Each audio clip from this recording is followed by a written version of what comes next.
السلام علیکم ورحمۃ اللہ وبرکاتہ۔ آج مورخہ 13 فروری سن 2025 بروز جمعرات 14 شعبان جامعہ فیض العلوم مالیرکوٹلا پنجاب میں سالانہ امتحان مکمل ہونے کے بعد طلبہ کی روانگی۔ اللہ تعالیٰ اس جامعہ کی ہر اعتبار سے حفاظت فرمائے، مدد فرمائے، ترقی عطا فرمائے۔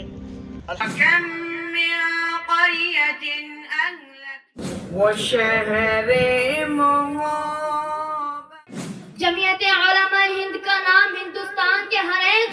آپ بتائیے کتنا بڑا اللہ کا احسان ہے کہ اللہ اپنے آپ سبھی حضرات سے درخواست ہے کہ جامعہ فیض العلوم جہاں علم و ہنر کا گہوارہ اعوذ باللہ من الشیطان الرجیم،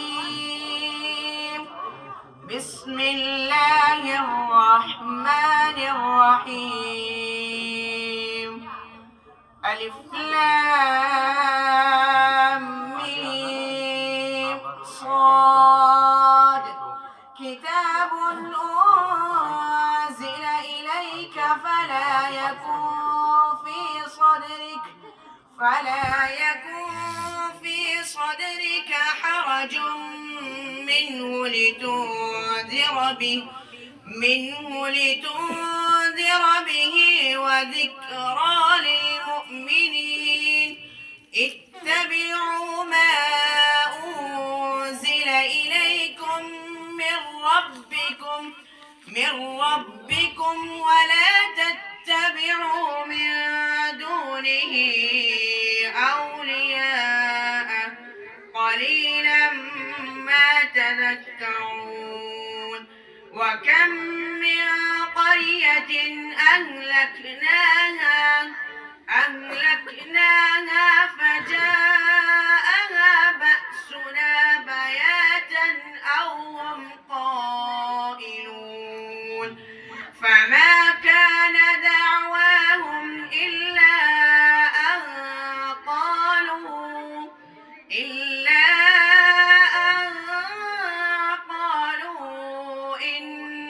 كنا ظالمين.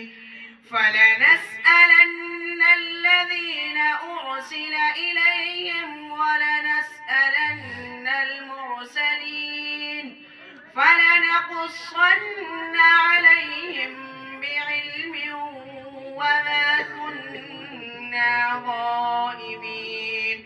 صدق الله العظيم. ولا تموتن الا وانتم مسلمون۔ میرے دوستوں اور بھائیوں، آج میری تقریر کا عنوان مسلمانوں کی ذمہ داری ہے۔ اللہ تعالیٰ نے ہم پر کتنا بڑا انعام اور احسان کیا ہے کہ اس نے ہم کو انسان بنایا اور پھر مسلمان بنایا۔ الرحمن الرحیم، نحمده ونصلي على رسوله الكريم، اما بعد، السلام علیکم ورحمۃ اللہ وبرکاتہ۔ اٹھو چراغ حیات بن کر، پڑھو عمل کی کتاب بن کر، قدم کو چومے گی سر بلندی، قدم کو چومے گی سر بلندی، متاع حسن و شباب بن کر۔ جمود توڑو سکوت چھوڑو، جمود توڑو سکوت چھوڑو، عروس راحت سے منہ کو موڑو، چلو کامیابی کی راہ پہ تم بھی دلوں میں عزم ثواب لے کر۔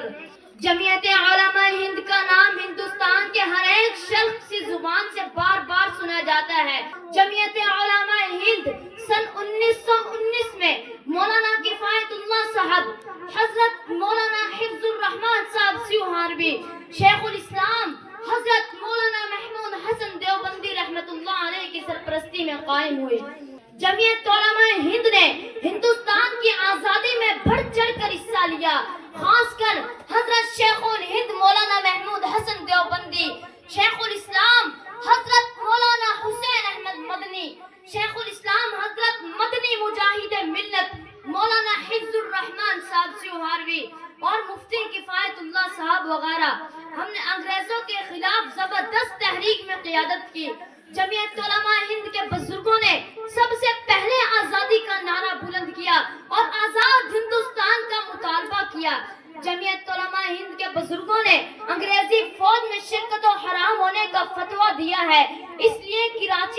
کے خلاف بغاوت کا مقدمہ چلا، جس میں وہ اپنا کفن ساتھ لے کر گئے اور بابانگے دھل کہا، لیے پھرتی ہے بلبل چونچ میں گل، لیے پھرتی ہے بلبل چونچ میں گل، شہید ناز کی تربت کہاں ہے؟ اور آگے فرمایا، کھلونا سمجھ کر نہ برباد کرنا ہم کو، ہم بھی کسی کے بنائے ہوئے ہیں، فارنگی کی فوجوں میں حرمت کے فتوے سرے دار چڑھ کر بھی گائے ہوئے ہیں۔ اللہ تعالیٰ اس جامعہ کی ہر اعتبار سے حفاظت فرمائے، مدد فرمائے، ترقی عطا فرمائے۔ الحمدللہ ان سال جامعہ کے اندر کثیر تعداد میں طلبہ زیر تعلیم رہے، جن میں سے تقریباً 125 طلبہ وہ ہیں جن کی ضروریات ادارے کی طرف سے پوری کی جاتی ہیں۔ رمضان کا مبارک مہینہ آ رہا ہے اور جامعہ چونکہ ابھی ابتدائی حالات میں ہے اور بہت ساری ضروریات باقی ہیں، تو میری آپ سے گزارش ہے کہ آپ رمضان المبارک کے مہینے میں جامعہ فیض العلوم کے لیے اپنے مال میں سے ضرور بھی ضرور کچھ حصہ نکال کر اس جامعہ کی ترقی کا ذریعہ بنے۔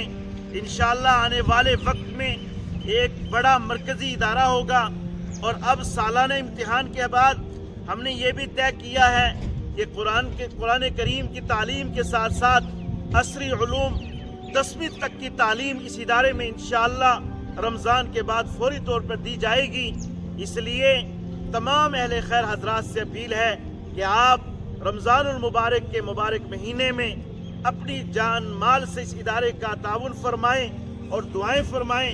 اللہ اس کو دن دگنی رات چگنی ترقی عطا فرمائے، نظر بد سے بچائے، اور حضرت مفتی فیض الوحید صاحب رحمۃ اللہ علیہ، اللہ حضرت کی قبر کو نور سے منور فرمائے، اس ادارے کو حضرت کے لیے صدقہ جاریہ بنائے، جہاں کہیں بھی ہمارے اکابرین نے پورے پنجاب میں کام کیے اللہ قبول فرمائے۔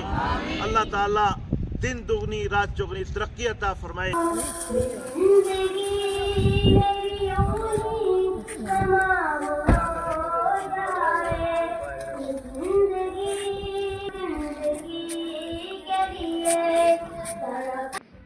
بڑی خوشی اور مسرت کی بات ہے کہ ہم سب کے درمیان مبلغ اسلام مفتی اعظم پنجاب حضرت مولانا مفتی محمد خلیل قاسمی مدد اللہ العالی، صدر جمعیت علماء پنجاب، چیئرمین پنجاب اسٹیٹ حج کمیٹی، صدر رابطہ مدارس اسلامی تشریف لا چکے ہیں۔ ہم دل کی گہرائیوں سے حضرت کا استقبال کرتے ہیں۔ نعرے تکبیر، نعرے تکبیر۔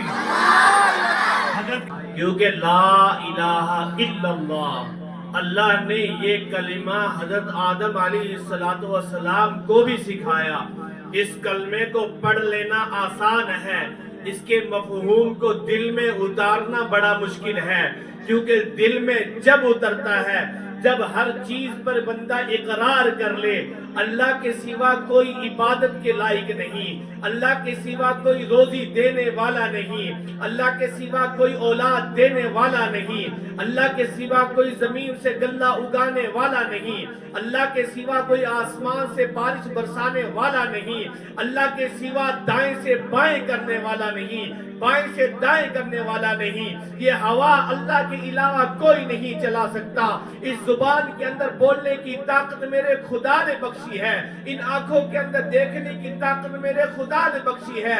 آپ نے دیکھا ہوگا، سائنسدانوں کو دیکھا ہوگا کہ انہوں نے آنکھیں تو بنائی ہیں، اس کے اندر روشنی نہیں ڈال سکتے، زبانیں تو بنائی ہیں، پیر اس کے اندر بولنے کی طاقت نہیں دے سکتے۔ میرے حلق کے اندر اتنا بڑا اسپیکر کس نے فٹ کیا؟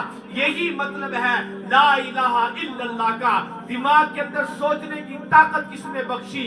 لا الہ الا اللہ۔ اس دل کو دھڑکنے کی طاقت کس نے بخشی؟ لا الہ الا اللہ۔ ان دانتوں کو چبانے کی طاقت کس نے بخشی؟ لا الہ الا اللہ۔ اس پیٹ کے اندر ہاضمے کی طاقت کس نے بخشی؟ خدا ہاضمہ خراب کر دے، انسان ڈاکٹر کے پاس دوڑتا ہے، خدا دانتوں کو توڑ دے، ڈاکٹر کے پاس دوڑا جاتا ہے، ناک بند ہو جائے ڈاکٹر کے پاس دوڑتا ہے۔ کبھی کسی نے سوچا ناک ہے، سوراخ ہے، آدمی کا احساس اندر کو کھینچتا ہے، خوشبو کا پتہ لگتا ہے، بدبو کا پتہ لگتا ہے۔ جب ہم سو جاتے ہیں، ہم سو جاتے ہیں، اللہم